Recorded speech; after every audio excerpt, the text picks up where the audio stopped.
Namaskaram. Shri Mahaganapatiye Namaha. Shri Gurubhyo Namaha. Welcome to today's humble Samarpanam on Mayilpeeli. Today we shall chant, learn and understand the meanings of Narayaneeyam Dasakam 36.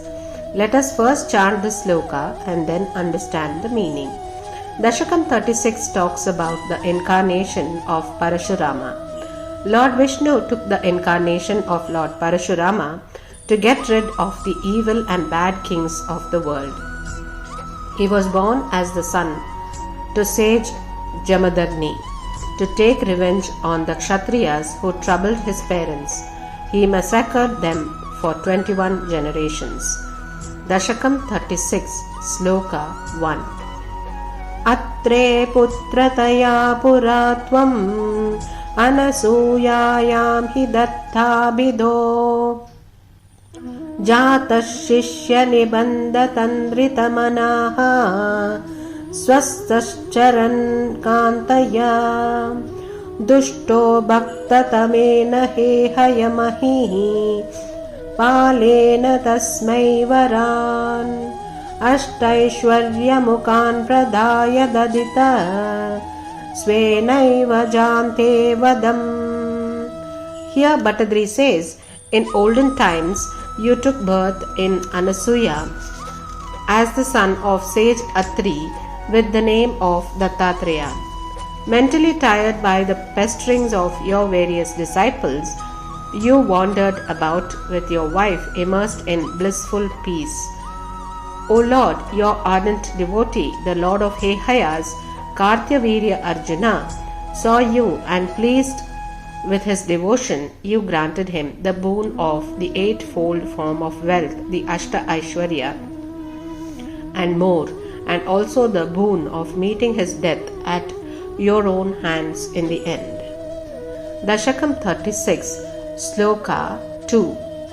Satyam kartumatarjunasya chavaram tacchatrimatranatam ब्रह्मद्वेषि तदा किलं नृपकुलं हन्तुं च भूर्मेर्भरम् सञ्जातो जमदग्नितो भृगुकुले त्वं रेणुकायां हरे रामो नाम तदात्मजेष्ववरजः पित्रोरदासम्मदम्.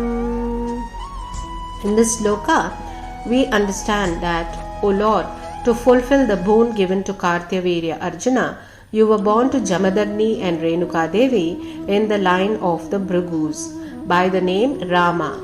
You were the youngest among Jamadagni's sons and gave your parents great joy.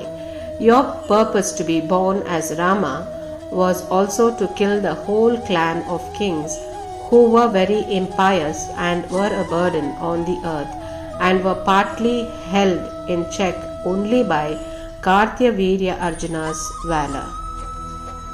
Dasakam 36, Shloka 3.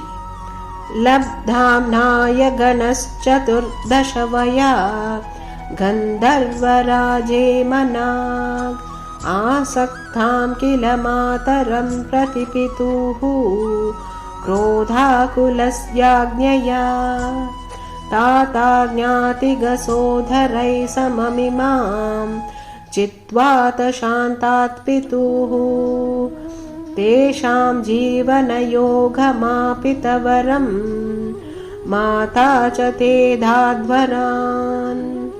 O Lord, by the age of 14 years, you mastered all the scriptures and Vedas. Once when your mother was momentarily attracted by the Gandharva king Chitraratha, your father, full of rage towards her, ordered you to cut off her head along with those of your brothers too for disobeying him. You obeyed his command, and later, when he had calmed down, you obtained from your father the boon of bringing them all back to life. Your mother too was happy by this deed of yours and conferred some boons on you. Dasakam 36, Sloka 4. Pitra matrumudestava hrutaviyad deno nijadashramat प्रस्थायात भृगोर्गिराहिमगिरौ आराध्य गौरीपतिं लब्ध्वा तत्परशुं तदुक्ततनुज चेदी महास्त्रादिकम् प्राप्तो मित्रमता कृतव्रणमुनिं प्राप्याघमश्वाश्रमम्. Bhattadri says, O Lord, to please your mother, your father Jamadagni, through worship, brought the celestial cow Kamadhenu to his hermitage. At the behest of sage Bhrigu, you went to the Himalayas and by propitiating Lord Shiva there, obtained from him the axe Parashu and also killed the demon referred to by him. Then you received all the powerful missiles and weapons from him. On the way back to your own hermitage, you befriended the sage Akritavrana. Since you obtained the axe Parashu from Lord Shiva, you came to be known as Parashurama then onwards. Dasakam 36, Shloka 5. Aketopagatōrjunah suragavi samprapta sampadganaihi त्वत्पित्रा परिपूजितः पुरगतो दुर्मन्त्रिवाचा पुनः गां क्रेतुं सजीवं ययुङ्क्तकुदियां तेनापि रुन्धन्मुनि प्राणक्षेपसरोजगोहतचमू चक्रेण वत्सोहृतः.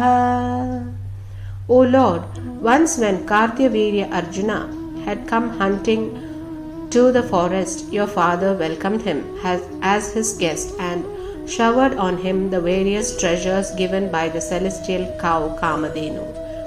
On returning to his capital, he was wrongly advised by his evil-minded minister, and he sent an emissary to purchase the cow, but your father did not agree to sell it. So he tried to take her away by force and killed the sage when he tried to stop him.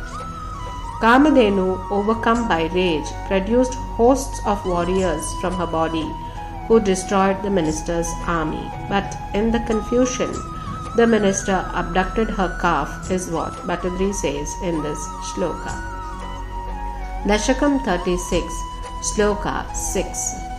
शुक्रो जीविततात वाक्यचलित क्रोधोत सख्या समं बिभ्रद्यात महोदरोपनिहितं चापं कुटारं शरान् आरूढः सह वाहयन्त्रुत्करतं माहिष्मतीमाविशन् वाग्भिर्वत्समदाशुषीषितिपतौ सम्प्रास्तुतासङ्घरम्. O Lord, your father was brought back to life by Shukracharya, and on hearing what had happened from your father, you, overcome by rage, praised to the Lord Shiva. He sent through Mahodara a chariot equipped with horses and charioteers, and also the bow, axe and arrows.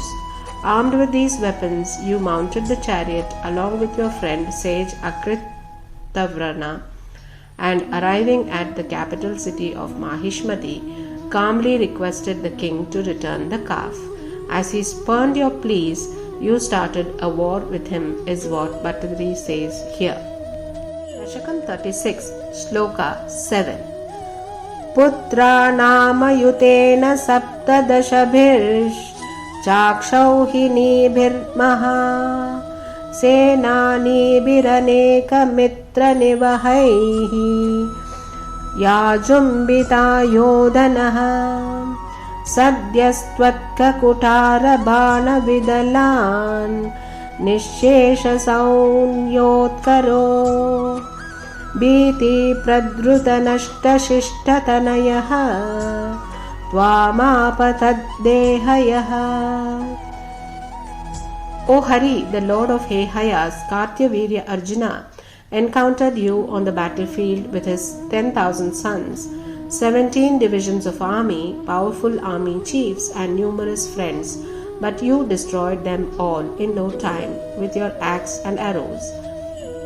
Many ran away in fear and many others were killed. The king then attacked you with his remaining sons, is what Bhattadri says here. Dasakam 36, Shloka 8.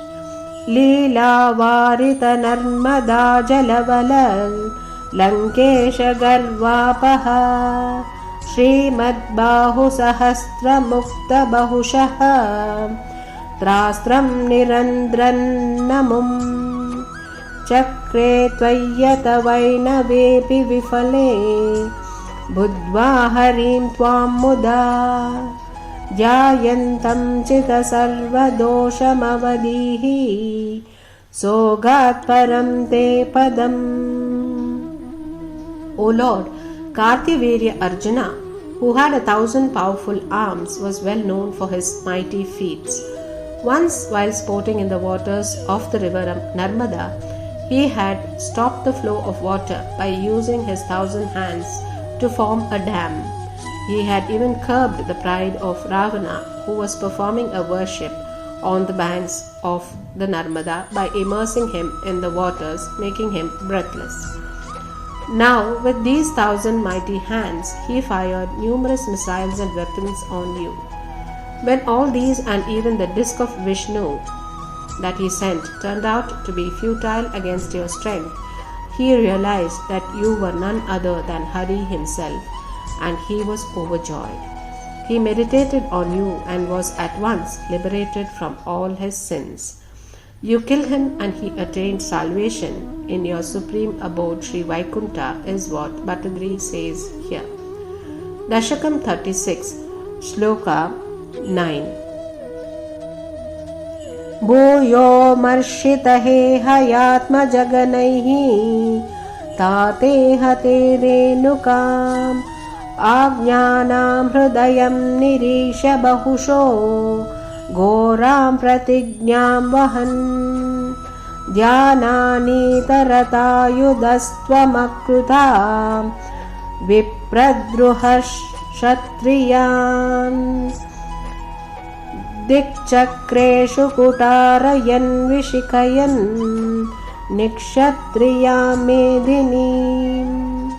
O Lord, overcome by rage at the killing of their father by you, the remaining sons of Kartyavirya Arjuna killed your father in revenge. Unable to bear the sight of your mother Renuka beating her breast and weeping for your father, you took a terrible oath to kill all Kshatriyas who hated Brahmins. Through meditation, you acquired a chariot and weapons and massacred all Kshatriyas with axe and arrows, clearing the earth and making it devoid of their presence in all directions, is what we understand here. Dasakam 36, Shloka 10. Tato jivana krunrupalakakulam nissapta krutvo jayan santapyata samanta panchakamaham rakta hrudauge pitrun Yagnesha mamapi kasyapadishu dishan salvena yudhyan punaha Krishno mum nihanishyati shamito yudhyat kumarair bhavan. O Lord, bringing your father back to life, you fought and defeated 21 generations of the Kshatriya race. You offered libations to the ancestors in the holy place of Samantaka Panchaka in huge tanks of blood. Performing sacrifice there, you presented the earth to sage Kashyapa and others. Then you waged a terrible war against King Salva, but sage Sanat Kumara restrained you by saying that Lord Krishna would kill him, and hence you withdrew from the fight, is what Bhattadri says in this shloka. Dasakam 36, Shloka 11. Nasyasyastrani mahenda bhubruti tapa stanvan punarmarjitam gokarnavadi sagarena dharani drishtva tastapasaihi vyateshvasadrutanalastra chakitam Sindhum Sruvakshepanā Utsayorvrita Keralo Bhrugupate Vadesha Samrakshamam. O Lord of the Bhrigu dynasty, then throwing away all missiles, you did penance on the Mahendra mountains. The earth was submerged up to Gokarna in the ocean, so the sages entreated you for help. Through your power of meditation, you acquired bow and arrow and aimed the missile of fire at the ocean. The Lord of the ocean, shaken by fear, started to withdraw. You threw the sacrificial ladle, the Shruva, into the ocean and brought up the land of Kerala, beyond which the waters of the ocean receded. O Lord Guru Ayyappa, may you of such wonderful exploits protect me, is what Bhattadri pleads to the Lord here. Hare Krishna. Govinda Nama Sankirtanam. Govinda Govinda. Narayana Akila Guru Bhagavan Namaste. Shri Hare Namaha. Shri Mahaperiyava Sharanam.